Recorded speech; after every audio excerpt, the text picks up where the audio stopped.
Hi, I'm Meta Spencer.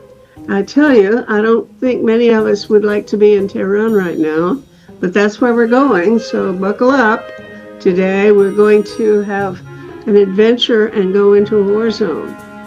I have two friends with me, new friend anyway. Shahram Tabe is an Iranian-Canadian journalist and also a scholar. He tells me he's a professor of chemical engineering at the University of Toronto. And he knows a lot of people in Iran and a lot of Iranians in Canada. He and the Globe and Mail columnist Doug Saunders interviewed protesters and activists together last week about their feelings about the war. And fortunately, I have both of these men on Zoom with me now, and we're going to talk about the same terrible but fascinating topic. So, good morning or early afternoon, guys. Afternoon. Doug, we haven't planned this out, so I'd like for you to start us off with your own take about this conflict and also about the possibility or prospect of regime change in Tehran. Yes, well, of course, the backdrop to this began on February 28th, when the United States and Israel together launched an airborne assault on Iran and its ruling regime. And I would argue that it was the first military action that has been justified as a regime change war by the United States since 2003. However, there's a question as to whether they are justifying it as a regime change war. Mm-hmm. Both Donald Trump and Benjamin Netanyahu on February 28th put out statements saying that this is an attack designed to end the Islamic regime, which has been in power since it seized power in 1979, and that Iranians should rise up against it and continue the protests that have been going on for quite some years, but intensively since 2022 for regime change. However, within days of that, President Trump was saying very different things and suggesting that he would be satisfied with simply the replacement of the supreme leader, the ruling Ayatollah, with somebody who is friendly to the United States, which would be very similar to what he did in Venezuela last year, or simply suggesting that he was trying to get rid of theoretical possibility of development of nuclear weapons, which had been the subject of negotiations the year before, and of course successful negotiations a decade before that. And now it's not clear at all what the goal is. This is why Shahram and I tried to contact Iranians who'd been involved in protest movements and other dissident activities, because of course there had been great hope among a good population of people in Iran, impossible to say how many, that this would be the key that unlocked this problem of the regime that would allow them to do that. And we wanted to see whether that optimism was widespread and whether it had been tempered by the very deadly and indiscriminate events that followed over the next 2 weeks. Mm-hmm. And you did you did several conversations, I take it, with people in Iran. Is it easy to do that? Can you make a phone call or a Zoom contact with people there now? I guess it's not very easy. It's not quite possible to call them from outside Iran, but people from Iran can make contact with people, like can call outside Iran. Not very frequently, but from time to time they just manage to to do these things. But from outside, it's almost impossible. There's both a technological problem reaching people in Iran because both the internet and telephone infrastructure have been very unsteady and quite often out during the bombardments, understandably. But also there's a humanistic problem with this, which is that having contact with Western journalists, with foreign journalists,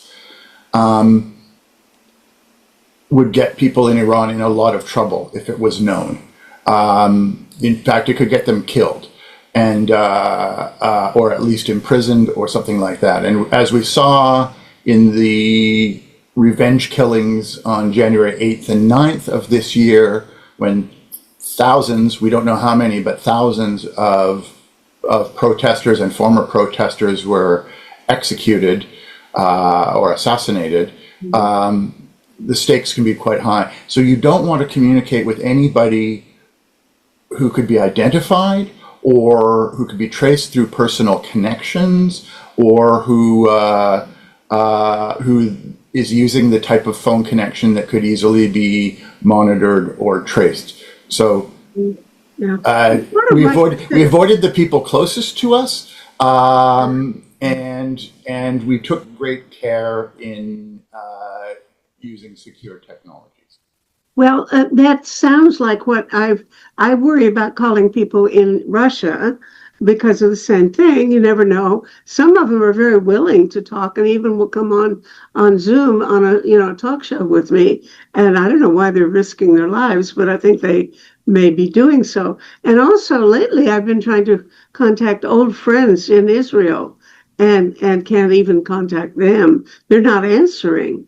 So I don't know how widely this danger exists. There's a third factor that you allude to, Meta, which is the fact that a lot of people in Iran are unable to reach phones or computers and so on because they're hiding. The bombing has been indiscriminate enough that it has hit a lot of residential neighborhoods in several cities, and so people are either hiding in whatever secure location they can find, or in many cases have fled to locations outside the city where there might not be the technological connections and that sort of thing. So the combination of technology, fear, and flight makes it very difficult to do anything like that. There are some journalists operating in Iran who've been able to do reporting from there, but not many. It's very difficult to get in. So really attempting to contact people by voice channels from outside is the strongest thing possible. The fact that we were able to get 5 people on record and a larger number, probably more than a double that many in non-on-record conversations in a few days, I think was about the best that could be expected. Well, can people come in and out of the country? Or can Iranians leave if they want to? I think the borders, like the flights are all stuff like flying. There's no air flight or anything, but I know that the land border or crossing to Turkey is also very, very limited. That's the most popular way for Iranians to get out. So practically, it's not that easy anymore. That's right. Either if you're in Tehran or Shiraz or somewhere, your options, there's no flights, of course. Your options are for fleeing, or you could go overland to Turkey. Now, Turkey has installed a border wall along the entire border with Iran. It's possible to pay your way over that. I know I did a whole project in 2024 where I spent a month, in Pakistan and Iran interviewing Afghans who were attempting to cross across that wall. The chances of being killed or captured are very high. So it's possible, but it's not easy, and it's very risky. And then, of course, you could go overland to Iraq, which is possible, but again, it's a very dangerous area to traverse during wartime, and so on. And also, the roads themselves. There's two other factors. The roads themselves are closed with lots of checkpoints with the Revolutionary Guards stopping any vehicles, and also there's no fuel right now. Iran is a very funny place for vehicle fuel, for petroleum, which is artificially priced extremely low, at like a few cents per liter. But Iran does not refine it. It's a net importer of even though it's one of the world's largest oil exporters, it's a net importer of refined petroleum for cars. And as a consequence, during this war, supplies have become very low. The oil tanks have been bombed, creating a terrible ecological crisis that you might want to talk about. And they've placed severe rationing on automobile fuel. Tehran's one of the most car-governed cities you'll ever encounter. And the fact that nobody has any fuel means that people are just locked down. They can't move anywhere. So the prospect of physically fleeing, even if you could afford to bribe the border officials and all those other things, is also very unlikely because you can't get more than a few dozen kilometers out before you run out of gas. It's a really terrifying situation. Now, why would they put themselves in such a bind by not refining their own fuel? Sometimes I wonder, what do you think they were thinking, and why? I mean, by the way, the same is true of Venezuela. Interestingly, really? Huge. Well, it's not a huge exporter of oil. It has huge reserves that are mostly of such low quality that they can't be exploited unless prices are very high. But Venezuela was always a net importer of actual fuel products that you can use. And I saw photos of very black smoke with the caption saying, it's so dark because the quality of the fuel is really cruddy fuel, the oil they're using. Is that true that they have bad, very polluting fuel? The Iranian oil is not low quality, but the technology to refine oil, like crude oil, into usable gasoline or any other products is so old and very limited. And because of that, there's always been shortage of like refined oils and gasoline and so on and so forth for many years. And as Doug mentioned, Iran is an importer of the gasoline and other fuel products. Shahram, what's the name of the extremely low quality, dirty oil that they use to fuel the electrical generating stations? It's mazut, you mean? Yeah, mazout. Mazut, yes. This has been a problem before the war, in that since for the last decade at least, most of the electrical generating of cities in Iran has been done. Remember, it has been done using this extremely tarry, like low quality fuel called mazout, which even in normal times was producing a lot of very heavy, terrible air pollution.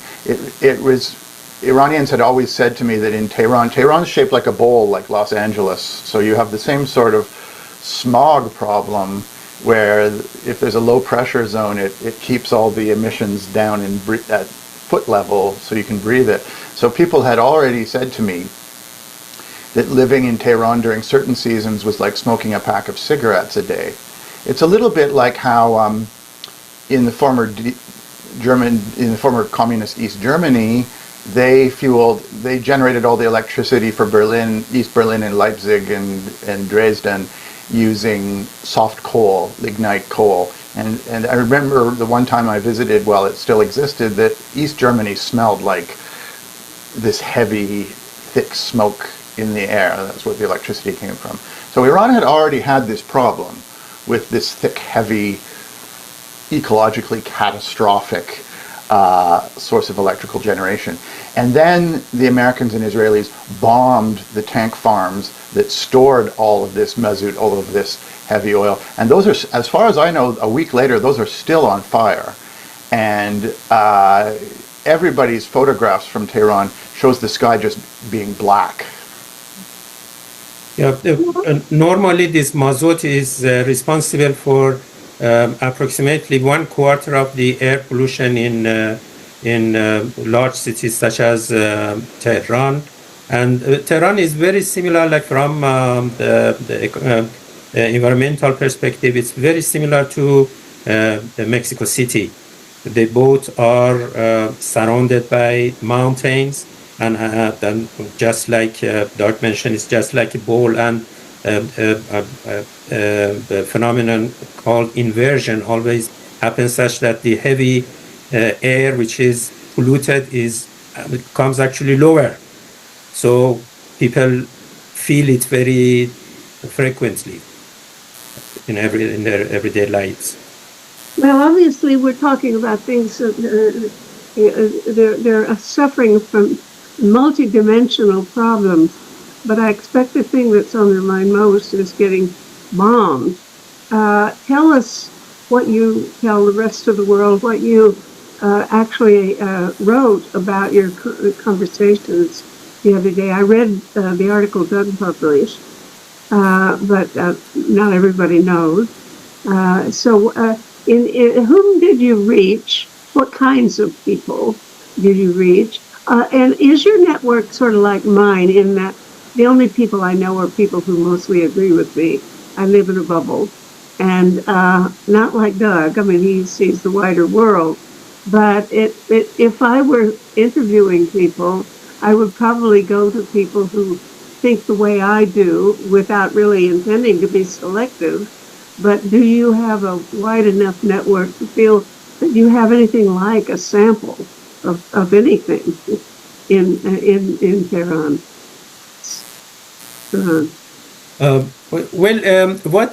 What I did was that I knew, like I tried several times to call Iran through different platforms and with no success.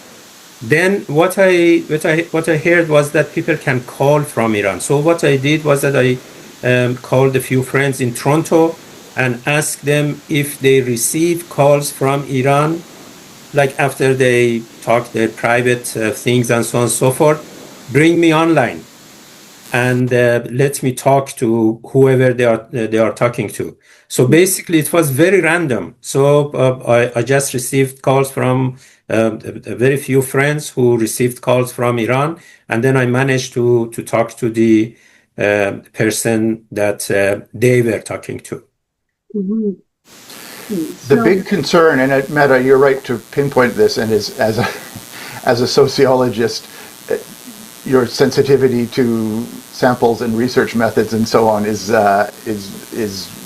quite reasonable on this. The worry was, yes, that our own networks would be people who tended to have our views, and it's a worry because the thing that Shahram had been hearing, and that I, to a lesser extent, had been hearing, was that a lot of the people who had been part of anti-regime or democracy movements during the last year had become monarchists. Some would say a majority, some it varied, and people who actually strongly held these views, I don't think were particularly part of Shahram's network or mine. So we needed to be careful to try to get people who more strongly represented that, or could at least talk about it. It's impossible to know if we got a decent sample. And I should say our sample size was tiny anyway, right? This is not a scientific exercise. And one of the problems is that, of course, it's impossible to know just what the range of views are among Iranians in general, or anti-regime Iranians in particular, because there hasn't been really useful polling techniques. There was an interesting bit of investigative journalism by the Financial Times in February, which suggested that reports that a majority of democracy-minded people had become monarchists, that is, supporters of the US-based son of the Shah of Iran, Reza Pahlavi, that they were not the majority that some reports had suggested, but that this was a product of a very well-financed social media campaign that created the illusion of widespread support. On the other hand, we had both heard from people who had been in protests in December and January that there were a lot more calls of long live the Shah and that sort of thing than you would have heard in 2022 during the Woman Life freedom protests. So we were interested in this particular aspect. In fact, this began when I was talking with Shahram weeks before the war began about this question of whether the protest movement had become a monarchist movement, whether it had become inevitable that the Pahlavi family was going to be the successor regime or not. That was why we'd initially wanted to contact people in Iran. Well, I mean, it would be very understandable if it looked like, for a moment, I thought it looked like Trump was favorable toward this Pahlavi bloke, and but I gather that's not the case. And in fact, what I want to know is, how do you read this guy? Because I don't see any. I've never read anything or seen anything indicating that he is promising anything like democracy.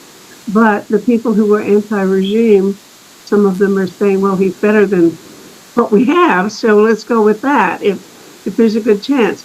So tell me, have you ever met the guy? Have you ever seen him in action? How would he function, and what would he do? Well, basically what we are seeing now, experiencing now in Iran is kind of, you probably know it much better than me, something known as Bonapartism, basically. Like in a very chaotic situation, a hero rises and tells the people, come after me and I will lead you to security and to prosperity and so on and so forth. And that was exactly what happened with this Crown Prince Reza Pahlavi, who suddenly came just when there was a huge vacuum of power in Iran, and especially among the opposition. And then he presented himself as the only alternative who can lead people and so on and so forth. And then he started to talk about things that now we know were nothing more than lies. Like he was talking about 50,000 armed forces, members of the Iranian armed forces, pledging loyalty to him.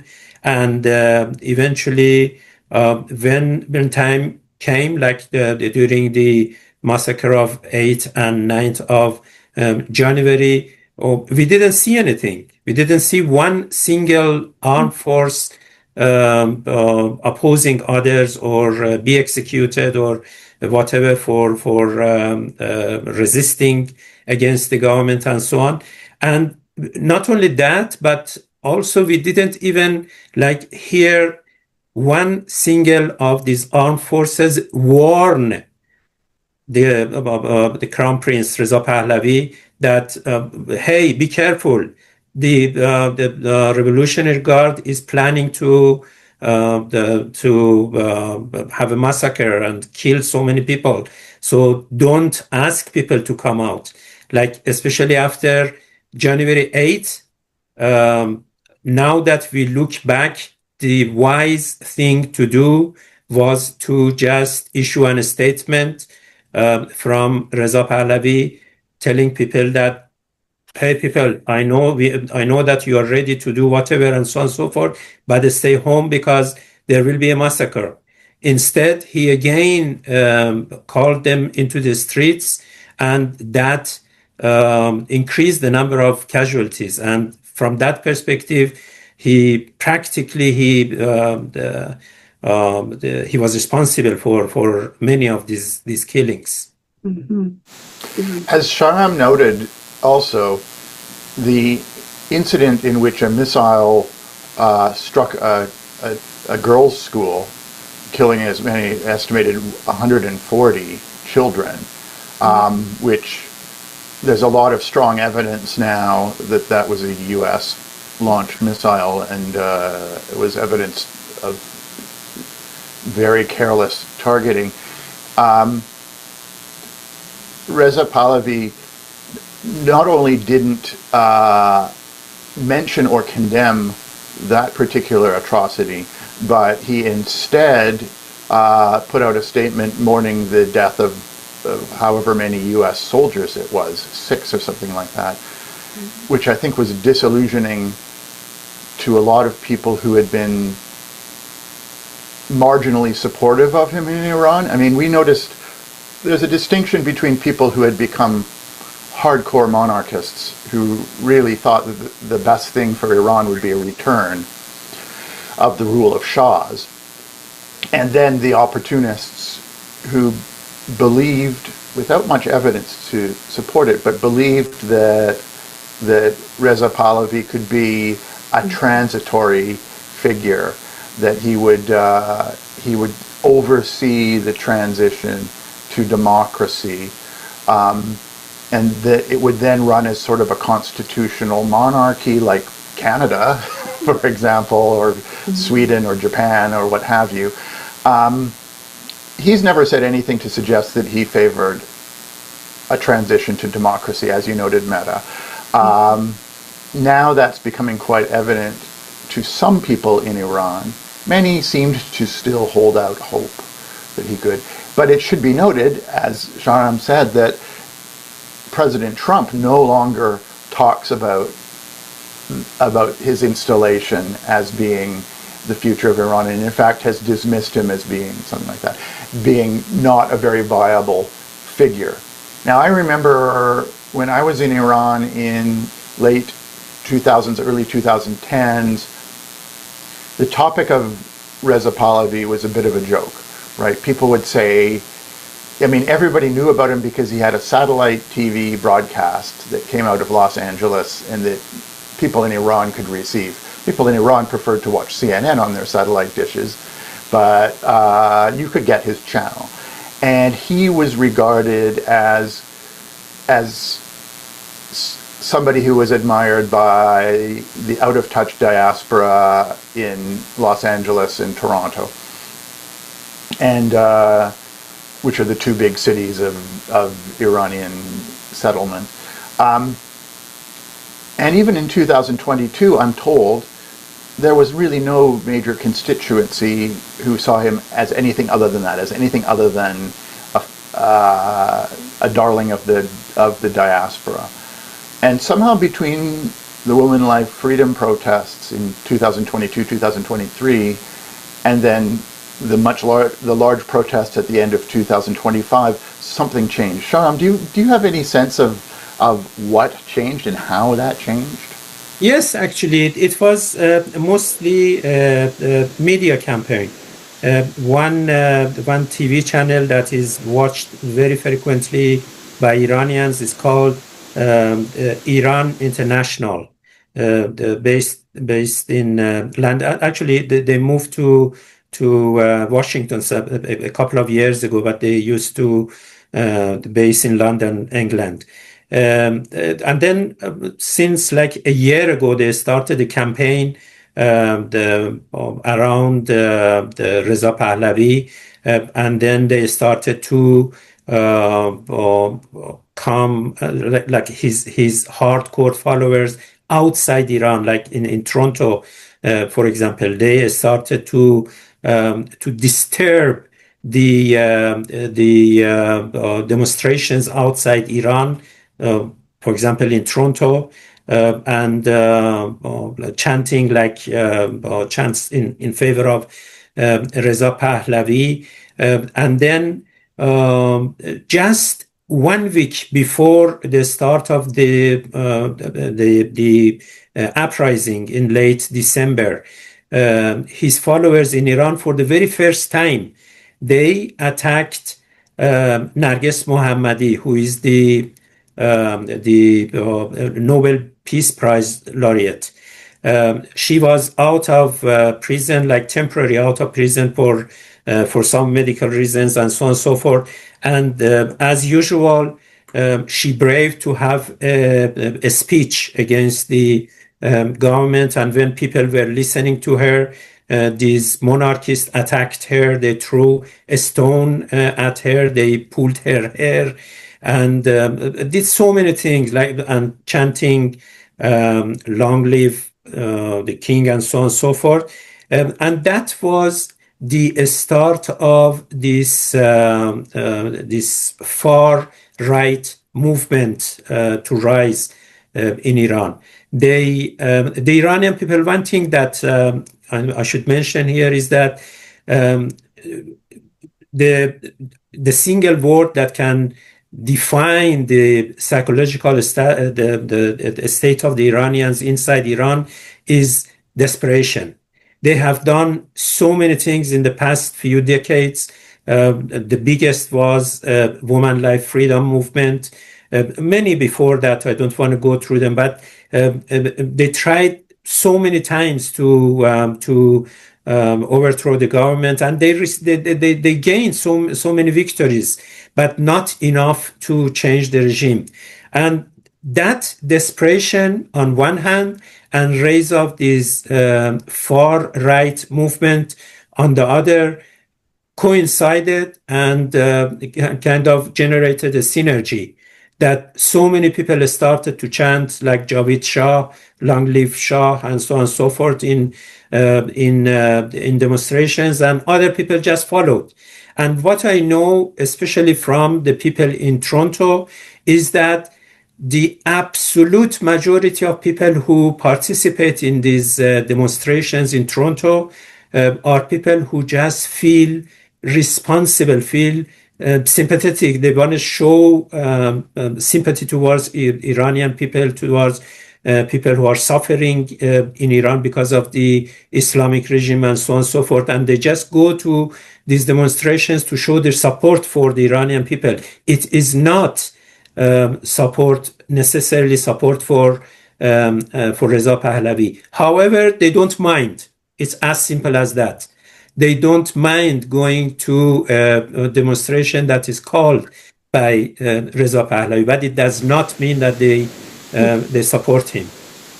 You know, I imagine that the women's movement might have an ambivalent feeling toward Pahlavi, because I think back, I'm old enough to remember the Shah and his glamorous wife, and what's her name, Soraya? Yes. Yeah, and you know, they were celebrities, and they looked like movie stars, and she would be shown wearing swimsuits, and you know, she was certainly not wearing a chador. So I would imagine, I would think it rather possibly ambivalent that the women would think that would certainly be an improvement in many ways for them. But tell me how what is the leadership of the women's movement? Actually, the Women Life Freedom was the peak of the democracy-seeking movement in Iran. For many reasons, it was very democratic. It was grassroots movement. Everything was done from the very, very bottom of the society, like all the organizations and everything. There was no no specific leader who calls for these demonstrations and so on and so forth. And it was so open to everybody. Like one thing that I always suggest to people, especially my non-Iranian friends, is to compare photos from women life freedom movement era and compare them to this new one. Like if you just simply compare them, you would see so many different flags, so many different banners from all sorts of from LGBTQ to Kurdish people to the people who nationalist people like progressive nationalist people in Iran and so on and so forth. Like you see all sorts of people in those demonstrations during women life freedom. But if you look at the pictures of the current uprising, like the last uprising, the recent uprising, you will see only one flag, and that's the monarchist approved or designed so-called national flag. We don't have a national flag, by the way. Yes, it's like the current Iranian flag, but it has a lion in the middle. And yes, exactly. You can see that when you're driving around Toronto now. You see cars with this particular flag hanging out of it, particularly if you're at Yonge and Sheppard and places like that. And you're right, it became a monochromatic type of movement. Yeah, I should clarify that that sign, like that symbol, lion and sun, is a very, very old symbol of Iran. Like it has been around for hundreds of years. However, this flag and this specific design, like they are so adamant in terms of like even the details of the design of this flag. There are other flags as well with the same kind of symbol, but different designs. But you don't see them. The monarchist design is the only flag that you see these days. You know, the more positive sign of the success of the women's movement in Iran was the other major symbol, which was the required hijab. And starting in around 2022, protests notwithstanding, you started to see social media images of women going about day-to-day life in Iran with their heads uncovered, which is deeply forbidden. There's an entire militia with tens of thousands of members whose entire job is to police clothing. And at first it would be a remarkable thing. People would send out a little video clip saying there's a woman on the metro in Tehran with her head uncovered. And then within a year, it was day-to-day images saying, look, most of the women on this metro train have their heads uncovered. It became just a normal thing. Maybe not for a majority, it's impossible to say, but you would often see images of street life in the cities of Iran where a significant proportion of women had their heads uncovered and were not suffering consequences for it. Is that still true? Yes, it's a despite all these oppressions and everything, still women are on the very forefront of the struggle for democracy in Iran. Even to these days, under the daily bombing and the war and everything. I've also heard that women have, in some way, a lot of autonomy professionally and socially. That the Iranian women are quite well educated and often are professionals, which seems incongruous given the other types of oppression that they've been undergoing. Is that true, or am I mistaken about that? No, that's true, actually. As a matter of fact, as much as the Islamic government tried to push women outside the kind of mainstream of the society, they fought back and they stayed and they did so many things. Like just one thing, like the number of Iranian female filmmakers these days, if you compare it to before the revolution, is phenomenal. Like before the revolution, we only had one very well-known female filmmaker. Nowadays, like the majority of filmmakers are female filmmakers. That by itself talks about how women struggle for democracy, how they fought for their rights, and how they gained all those rights back from the like. Women are the main and major leaders of this struggle for democracy in Iran. Speaking as an outsider, what has always struck me very dramatically about Iran is the extent to which even before all the protests, even decades before there was any major organized resistance to the regime, how much Iranian society is almost a matriarchy, to an extent that you do not see anywhere else in the Middle East. I think a lot of foreigners look at Iran and imagine that it's something like an Arab country, which has a very, macho politics. In the case of Saudi Arabia, even until recently outlawed women driving cars and things like that. Whereas in Iran, well, first of all, when you're on the streets, most of the cars are being driven by women and always have been. Iran has the highest rate of female university education of certainly any country in the Middle East and North Africa, and it's pretty high by world standards. I mean, a majority of women in Iranian cities have university degrees, and the majority of people in universities, both as students and I even think now as professors, are women.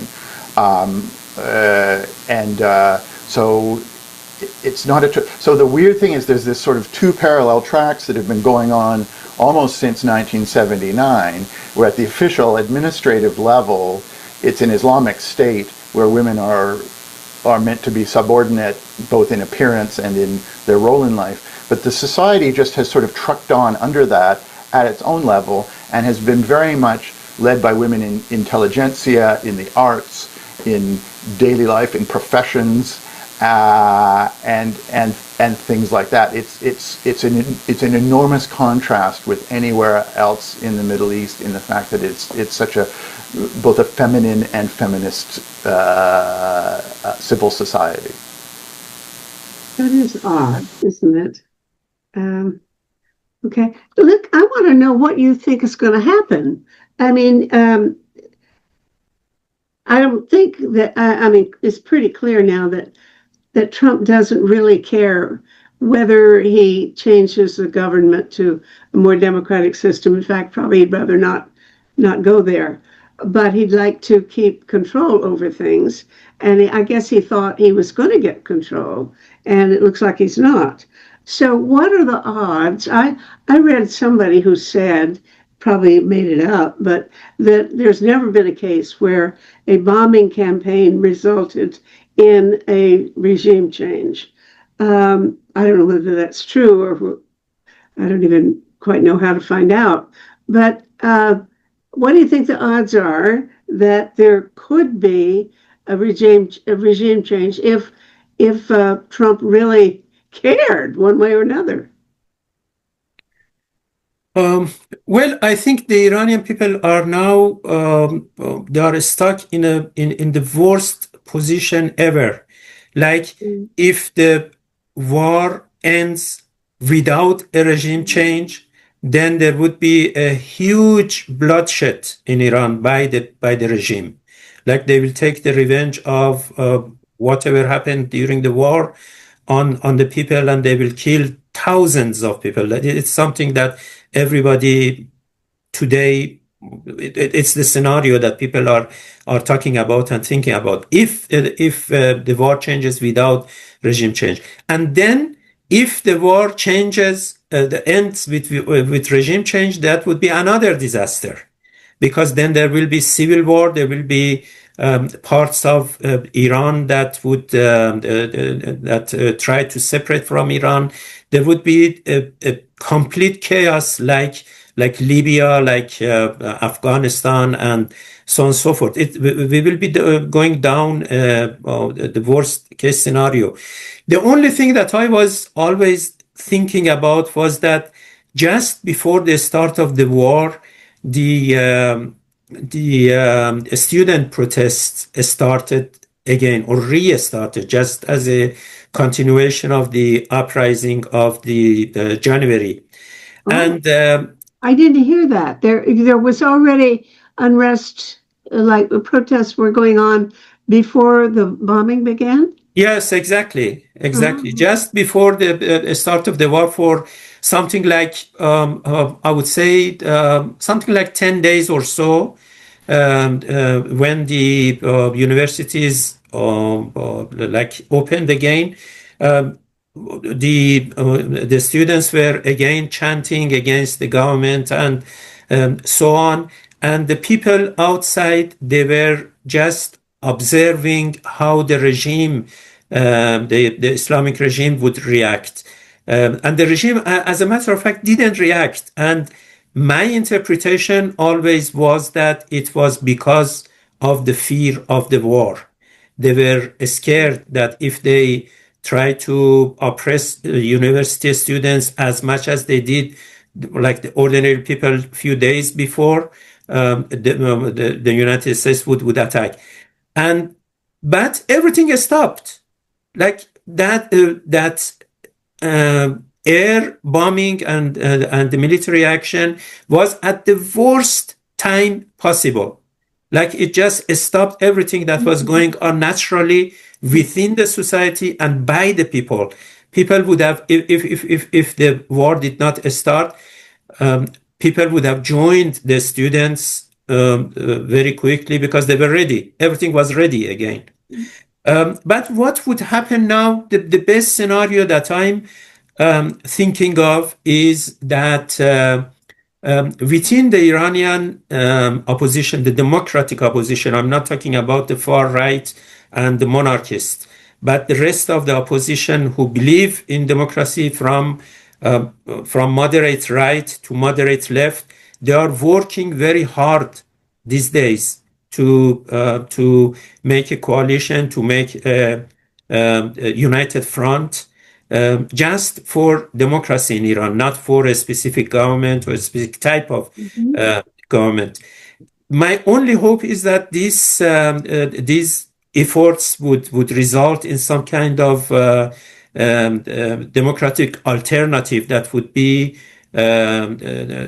accepted by the Iranian people, both outside and inside Iran, and that would change into a democratic system. Mm-hmm. You know, relevant to your comment about it being the wrong time, that, you know, the bombing just if it hadn't happened, there might have been really good things happening. I actually read something by a guy claimed to be in it's sort of the guy running back and forth between the two rooms where the Americans were sitting and the Iranian negotiators were sitting, and that he claimed that they were within half an inch of reaching an agreement. And as a matter of fact, I think the day before the bombing began, these guys were coming out of their negotiating quarters and announcing that, yes, they're very, very close. It sounded like the next day they expected to reach an agreement. And then the bombing began. Now, we may not know what was really going on. I've heard the same thing from people who are involved on the sidelines of negotiations, that they were very close by normal standards, and I have to say this does have the fingerprints of Benjamin Netanyahu on it, in that his approach has always been, when negotiations are about to produce a successful result, to respond by torpedoing the negotiations by launching a military assault. This happened in the spring of 2024, when negotiations with Hamas over a permanent ceasefire and cessation of hostilities in Gaza were, according to everyone involved, on the verge of being successful. And I think he realized that his political future would not be as strong if there was a negotiated resolution. So he abandoned all negotiations and launched an attack. So why would Trump allow him to do it? I mean, he didn't allow him. Trump took the initiative. Well, I think for similar reasons of political domestic self-interest, Trump had become convinced by people around him that this would be a quick thing, that large factions in the Republican Party had long said we should bomb Iran. And various members of those factions had probably been at his ear for some time. They never had any strategy behind that other than we should bomb Iran, because the nuclear peace deal negotiated by Obama had appeared to them to be to be insufficiently aggressive for success. And I mean, the great military strategy professor Lawrence Friedman today on Sunday had a very good analysis pointing out that the Americans had no strategy. They unquestionably came into this with some tactics but no strategy, whereas the Islamic regime had always had a strategy for this eventuality.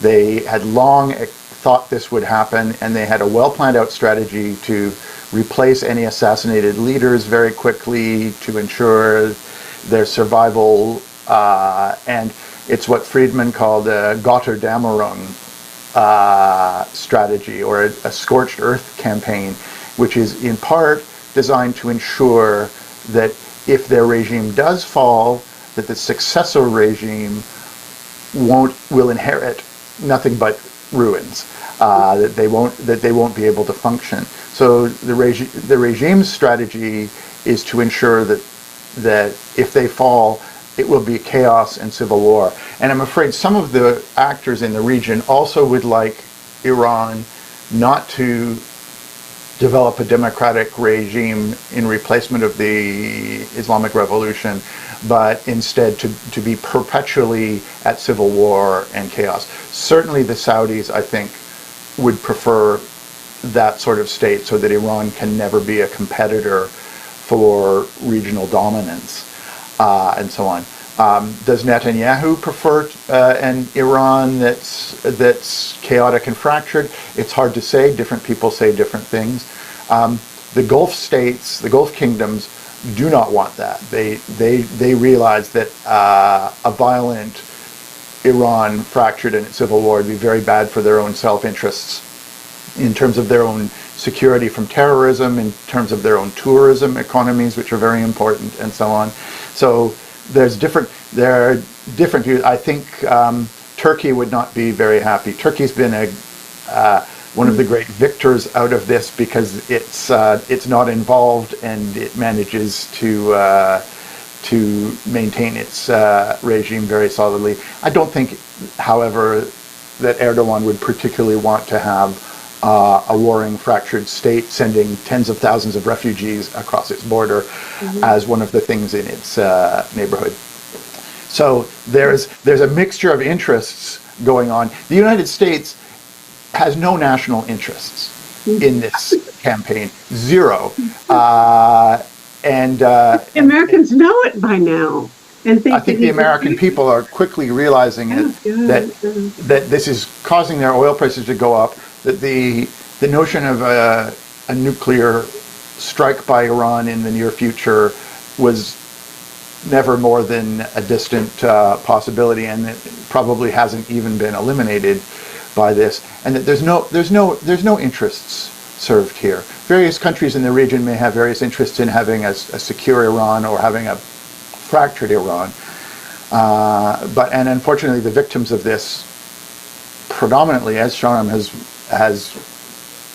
painted out to you, are the people of Iran. Now, as regard the point that Iran actually did have a strategy and thought it through, I bet number one on their strategy list is Hormuz. The strait, which anybody could see, they would have a very, very powerful control over. And I think it might even be a winning strategy right there. Tell me what you think. I mean, militarily, is there any possibility that Trump can rally other countries to, as he's requesting, support and escort tankers through the strait? And he's trying to destroy this island too, so that he can clear the way for the oil to be resumed. Yeah, the way that they are dealing with the Strait of Hormuz is one example of like the chaos that is going on within the United States these days. Because basically, like the threat of closing or mining Strait of Hormuz has been going on for decades by Islamic regime. It's not something new. Like any like primary school knew about it. And I'm sure, and I can't imagine that the high-level military, the people in Pentagon did not advise Trump about it before the start of the war. But it seems that Trump ignored everything and entered into a war, and now he doesn't know how to handle it. Like until this thing start by the Islamic regime, Trump was again threatening that if you close the Strait of Hormuz, I will do this and I would do that. But now everybody sees that he has no strategy, even no tactic here. He's just calling his allies to send like warships and so on and so forth to escort the commercial ships and so on and so forth. This is absolutely, I don't know how he want to end it, but what I feel is that the Iranian people will be the main loser if things don't change. Like if we go with the same pace as we are going right now, Iranian people will be the big loser here. And Putin will be the big winner. He is right yes. now. He already is. Yeah. Okay. Which I don't think that bothers Trump, but Exactly. it bothers me. All right. That's a good note, I think. Yeah. Well, okay. Are we near the end, or you say there's going to be chaos? I think Shahram's last words there were a good point to tie it up. Actually. Yeah. Well, it is. I guess nobody can predict whether there's a tidy ending. It could be any day now. Somebody will capitulate, but I would sort of doubt it. Actually, I just add one thing here. Like. It's a very, very raw thought that I have. But since Trump asked like the allies to send troops and so on and so forth, I'm thinking that maybe that's not a bad idea. Maybe if like France, Britain and so on, they get there and then push United States back. So United States can get out of this whatever that he has got stuck in, like honorably, and then France and others just finish the war with an ending that is happy ending for everybody, or less sad ending. Any chance of that? I haven't seen any sign that they're interested. Am I missing something? I heard that Macron said that they are thinking about it, and Britain said the same thing, that they will discuss it and so on and so forth. That's what I heard. It's very. I'm not sure about their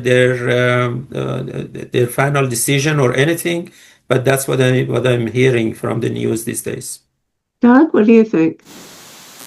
I think they'd be fools to try it, because there's no way out of it that's going to be a happy thing, because at this point, by doing that, they would either be helping Trump succeed in something that's wrong, or they would be helping the Islamic regime succeed